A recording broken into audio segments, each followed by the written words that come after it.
قرآن کریم اللہ تعالیٰ کی کتاب ہے، اور پورے قرآن کریم میں جس صورت کو قرآن کریم کا سردار بمعنی خلاصہ جس میں موجود ہے وہ سورۃ الفاتحہ کو کہا گیا ہے۔ سورۃ الفاتحہ اگر اس کو ہم غور اور بنظر غائر دیکھیں تو ایسے سمجھیں ہم نے مکمل کا مکمل قرآن پاک کا خلاصہ دیکھ لیا۔ تو میں چاہوں گا آپ کی خدمت میں سورۃ الفاتحہ کے مضامین اور سورۃ الفاتحہ کے اندر اللہ تعالیٰ نے جو آپ کو اور مجھے احکامات دیے ہیں یہ چیزیں میں آپ کی خدمت میں رکھ پاؤں۔ یہ قرآن کریم کی ترتیب لکھائی، ترتیب کتابت کے اعتبار سے پہلی صورت ہے، لیکن یہ ترتیب نزول کی پہلی صورت نہیں ہے۔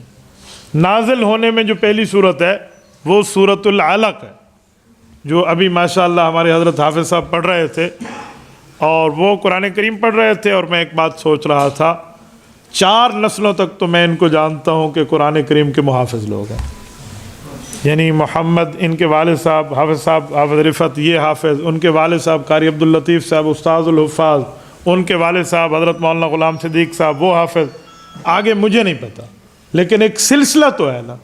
کتنی بڑی بات ہے کہ رب کریم نے کئی نسلوں کو قرآن کریم کی خدمت کے لیے چن لیا۔ اللہ پاک یوں ان کے اس خدمت کو جاری اور ساری فرمائے۔ تو پہلی صورت تو وہی اتری ہے جو ابھی انہوں نے پڑھی ہے، لیکن رسول اللہ صلی اللہ علیہ وسلم کے حکم پر پہلی صورت لکھنے میں یہ رکھی گئی۔ اسے کہتے ہیں ترتیب توقیفی، یعنی اللہ کے رسول صلی اللہ علیہ وسلم نے آیات کے اترنے کے بعد خود فرمایا تھا اس آیت کو اس جگہ رکھ دو، اس صورت کو اس جگہ رکھ دو۔ آج جو قرآن کریم الحمد کے الف سے والناس کی سین تک ہمارے پاس موجود ہے نا، یہ رسول اللہ صلی اللہ علیہ وآلہ وسلم کا بتایا اور لکھوایا ہوا ہے۔ یہ ترتیب اللہ کے رسول صلی اللہ علیہ وسلم کی ایسے ہے، توجہ رکھنا۔ میں سورۃ الفاتحہ آپ کی خدمت میں پڑھ کے اس کا ترجمہ اور چند باتیں بطور تفسیر آپ کی خدمت میں رکھوں گا۔ بسم اللہ الرحمن الرحیم، الحمدللہ رب العالمین۔ سب تعریفیں اس اللہ تعالیٰ کے لیے ہیں جو تمام جہانوں کو پالنے والا ہے۔ الرحمن بے حد مہربان ہے، الرحیم نہایت رحمت کرنے والا ہے۔ مالک یوم الدین انصاف کے دن کا مالک ہے۔ ایاک نعبد و ایاک نستعین، اے اللہ ہم خاص کر تیری عبادت کرتے ہیں اور تجھ ہی سے مدد مانگتے ہیں۔ اہدنا الصراط المستقیم، اے اللہ ہمیں سیدھے راستے پر چلا دے۔ صراط الذین، ان لوگوں کا راستہ، انعمت علیہم جن پر آپ نے انعام کیا، غیر المغضوب علیہم ولا الضالین جن پر آپ کا غصہ ہوا اور جو لوگ گمراہ ہوئے، اللہ ان کا راستہ ہمیں نہ دکھا۔ یہ سورۃ الفاتحہ ہے، 7 آیات پر مشتمل ہے، اور یہ مکی صورت ہے۔ اس صورت کا مقام اور مرتبہ یہ ہے کہ رب کریم نے اس کو ایک اور نام دیا ہے جو قرآن کریم کے الفاظ میں موجود ہے۔ سورۃ الفاتحہ یہ قرآن کا لفظ نہیں ہے، سورۃ الفاتحہ اس سورت کا نام ہے، اور سورت کا نام بعض اوقات لفظ ہوتا ہے، بعض اوقات اس کا مراد اور مطلب ہوتی ہے۔ سورۃ البقرہ، بقرہ قرآن کریم کا لفظ ہے، لیکن سورۃ الفاتحہ، فاتحہ اس جگہ کا لفظ نہیں ہے، اس کا معنی ابتدائیہ ہے، لیکن اس کا ایک نام ہے جو قرآن کریم میں موجود ہے۔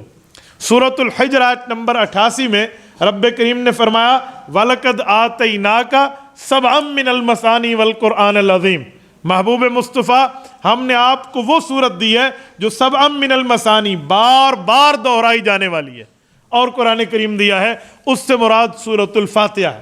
اس سورت کے 55 نام امام عز الدین شاذلی رحمہ اللہ نے قرآن کریم کے حوالے سے 55 نام ذکر فرمائے ہیں کہ اس سورت کے کئی نام ہیں۔ سورۃ الفاتحہ ہے، سورۃ الرحمہ ہے، سورۃ الشفاء ہے، یعنی مختلف اس کے نام ہیں، یعنی جو اس کی صفات تھیں اس کی بنیاد پہ اس کے نام کو رکھا گیا۔ اب اس سورت کو بار بار دہرانے والا کیوں کہا گیا؟ اس کا ایک مطلب تو یہ ہے کہ مکہ مکرمہ میں بھی نازل ہوئی ہے، مدینہ طیبہ میں بھی نازل ہوئی ہے۔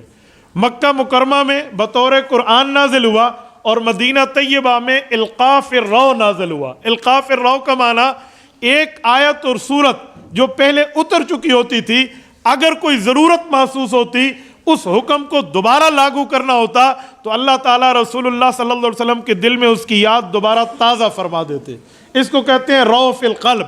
تو حضور پاک علیہ الصلوۃ والسلام کے دل میں کئی مرتبہ اس سورت کی یاد دہانی کرائی گئی، اس لیے اس کو مکی بھی کہتے ہیں اور مدنی بھی کہتے ہیں۔ مکی سورت وہ ہے جو مکہ مکرمہ میں ہجرت سے پہلے نازل ہو، اور مدنی صورت وہ ہے وہ ہجرت کے بعد نازل ہو، چاہے کہیں بھی ہو۔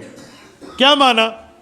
بعض اوقات ایسی آیات ہیں جو مکہ مکرمہ میں نازل ہوتی ہیں لیکن ہجرت کے بعد نازل ہوئی ہیں، تو وہ آیت مدنی ہوتی ہے اگرچہ مکہ میں اتر رہی ہے۔ ان تؤدوا الامانات الی اہلھا، ان اللہ یأمرکم ان تؤدوا الامانات الی اہلھا والی جو آیت ہے، یہ آیت مدنی ہے، اتری مکہ مکرمہ میں۔ تو بھائی مدنی کیوں ہے؟ بھائی یہ ہجرت کے بعد اتری ہے، تو جو ہجرت سے پہلے نازل ہو وہ مکی، اور جو ہجرت کے بعد نازل ہو وہ مدنی ہے۔ تو یہ صورت مکی ہے نزول کے اعتبار سے، ورنہ مدینہ طیبہ میں بھی اس کو دہرایا گیا ہے۔